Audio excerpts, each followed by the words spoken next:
Hey Sam, how you doing? Hey, I know you said you thought Noah Gallen would be able to practice this week and be back. Just wondering how he's done, and that doesn't look good. What you're doing? What's Noah's? Yeah, I don't know. I don't know. I don't know that he'll be ready or not. I don't know. I'm concerned there. I don't know. I don't know if he'll be cleared yet or not. I thought that there's a good possibility early in the week. I don't know. We'll have to wait and see there. He's moved well and all those things. I just don't know if he'll be cleared or not. Touch. Yeah, Sam, I was wondering if TJ Hammons has moved to running back full time now. And I know he didn't play a ton against LSU, but he seemed to make the most of his opportunities. Did he hear himself some more touches moving forward? Yeah, yes, and yes. Yes, he's moved there, and yes, I believe he's earned the right to touch the ball more. And he did a nice job against LSU and made a couple of big plays for us.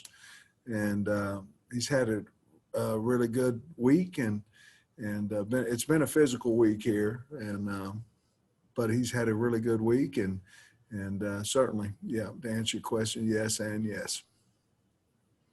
Scotty. Hey, Coach, earlier in the week, Coach Drinkwitz said Felipe is probably playing as well as any quarterback in the league outside of Kyle Trask and Mac Jones. What's your take on that?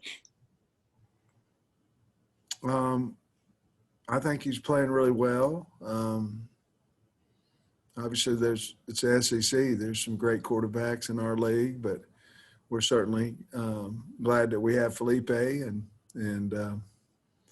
I appreciate Coach saying that about him because I believe that as well.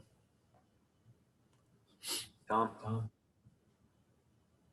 Sam, I wonder what practices look like this week. You mentioned physical. Y'all have to go inside on that rain day. What have you seen from the kind of rejuvenation getting back going again?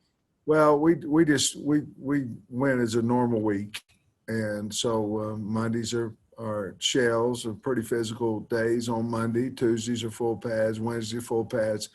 We were able to get out on Monday and Tuesday outside. Yesterday was rainy and cold, and we elected to go inside as well. Today we'll go inside, but we've had really spirited and good practices this week.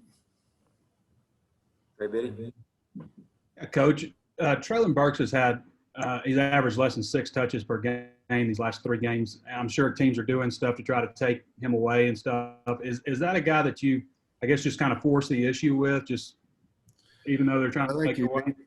I think we have to get him more than 6 touches.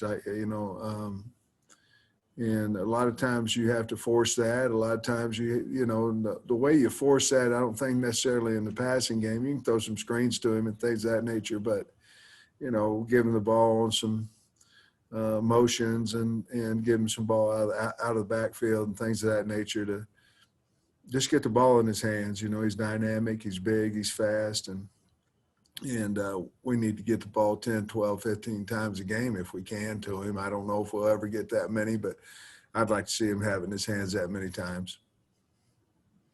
All right, let me know if you've got questions in the chat. Bob?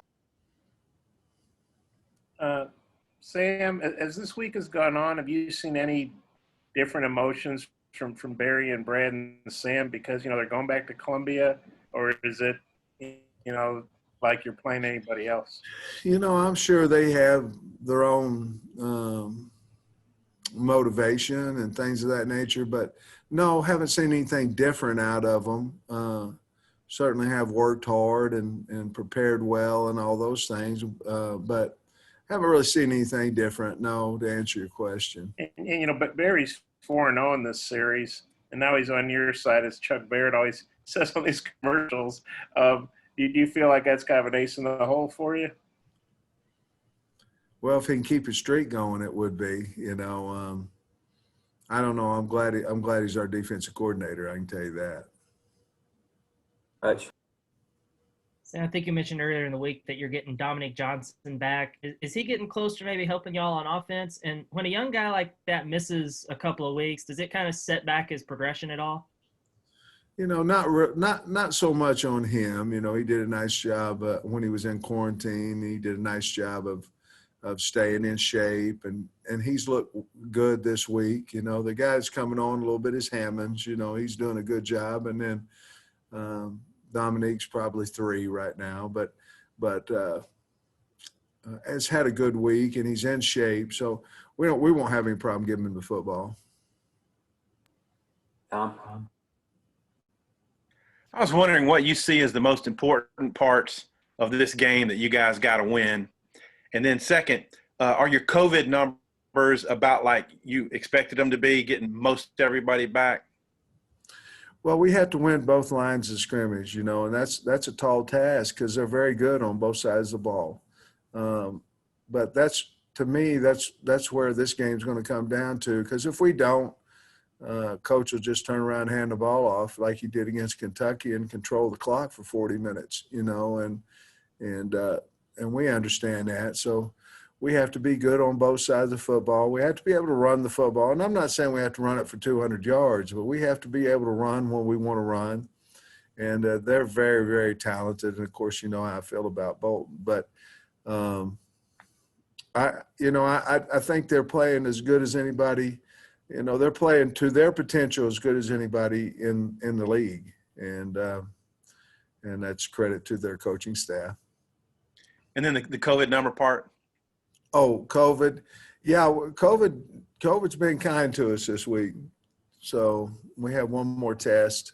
They tested today, and so we'll get the results back in the morning. But it's been a good week as far as negatives and COVID tests. Scotty? Yeah, coaches, what do you see from Missouri's secondary? I was looking at some numbers. I think their pass defense is tops in league. Well, they're very physical. You know, they play a lot of man coverage. They'll play man or 3 majority of the time. Very physical guys. They've got length to them, and they've got guys that have played before. You know, so certainly you go back years before. I know they're well coached, but that's, you know, another area where Barry was coaching as well. And so I'm sure that group of guys from Missouri is going to want to play really well, because they're going to want to show Coach Odom how much they've developed and things, and they're playing for their team, obviously. But I think there's a definite strength of their program. Bob? Sam, I think you said the week, you know, before the game got postponed, you guys were going to bus up to Columbia. Is that more for, you know, just not wanting to have to mess with getting on a plane? I know you guys are obviously the player used to flying, even though it's not a super long drive. Just how do you think that'll go? And also that restaurant you mentioned, Chevy's, I saw where one of the Mizzou writers closed down. It closed in 2011. Well, you were there to support it, you know. Hey, that's a good thought, man. Probably went down, started heading south whenever I left. But the bus trip, is that going to be kind of old school, you know, for you? you know, I think it's about a 5-hour trip. And originally, when all this happened, we were going to bus to Kansas City because that's where the game was. And you're looking at 3.5 hours or so, and to fly in there and all that, really wasn't going to be a whole lot of difference because, you know, the airport's north. And then obviously the game got moved to Columbia. And so we stayed with that. And we were on ready if the game was a night game that would affect our, late coming back to get ready for Alabama. We had talked about possibly flying at that point. But with it being an 11 o'clock game, I don't know that that's really going to affect the 2 hours or the hour and 45-minute difference, what it might be in total travel. You know, kids nowadays, they have their cell phones. There's movies on their phones. There's, all kinds of things that, they can sleep on the bus. We've added a bus or two.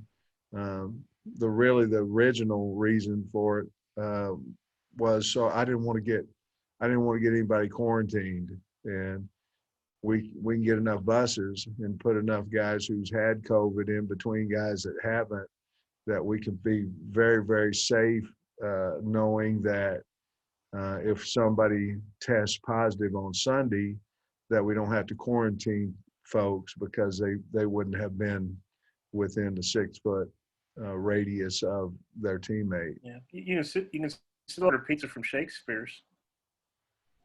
Well, I don't know if that's going to be on our pregame menu or not, but we might do that.